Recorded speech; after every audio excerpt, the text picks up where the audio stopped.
Gary, there are 8 songs on the CD, and you've written 4 of them.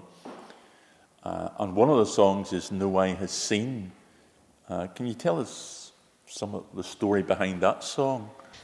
Yeah, I wrote that a little while ago, and I was sitting at my piano with my Bible, and I don't know how I opened it, but I just opened it anyway, and it was in Corinthians where that little passage is, and it was just a perfect rhyme, so it just became an obvious kind of song. No eye has seen, no ear has heard, no mind has conceived what God has prepared for those who love Him. So that's just a beautiful. You don't need to change that. So I sat down at the piano and just that little.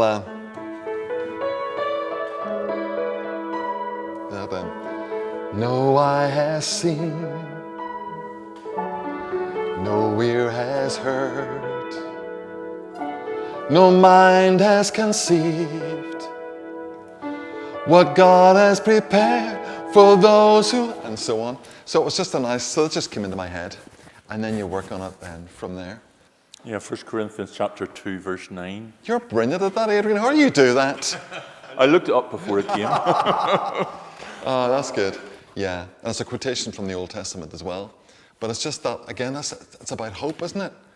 Yeah. And about, this eternity, this heaven, whenever we actually see Him face to face, that no eye has seen, no ear has heard. You can't imagine it. You couldn't make it up. It is going to be so amazing. Absolutely amazing.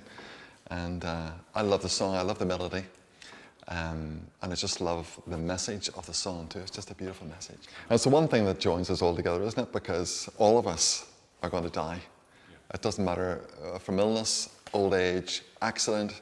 The one thing we're certain of is that moment when all the stuff that we have done through the years, whatever we have achieved, whatever we have accomplished, really in a sense comes to nothing because it's done.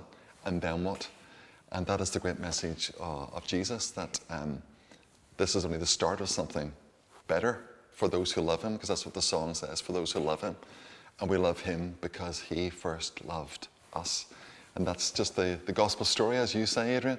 Jesus came because He loved us. He died to take our sin. And He defeated death by coming back to life again. And He reigns. He ascended into heaven and sits at the right hand of God the Father, which is amazing.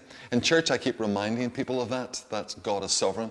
No matter what's going on in the world, as we see our culture crumble, as we see our world in turmoil, there's a God who sits on a throne, who loves us and who reigns, which is brilliant. But yeah, Adrian, I think you're the model of all that those songs talk about, hope, even though you've got that diagnosis and even though it's been a struggle for you both, it doesn't slow you down. And people can see it in your face and hear it in your voice and see it in the actions that you take, that you're the living hope. You're not living in despair. No. And because you know this, Lord, not just as a theory, but an actuality. In fact, isn't that when He becomes much more real? When you pass through the waters, when you go through the rivers, when you go through the fire, He will be with you, And as the song says towards the end, that when we see Him face to face, there'll be no tears, there'll be no pain, there'll be no fear, for Jesus reigns. Because the world is rampaged by fear. Doesn't He keep telling us, do not be afraid, Don't worry about who's going to fight your battle. I'm going to fight your battle. Don't be afraid.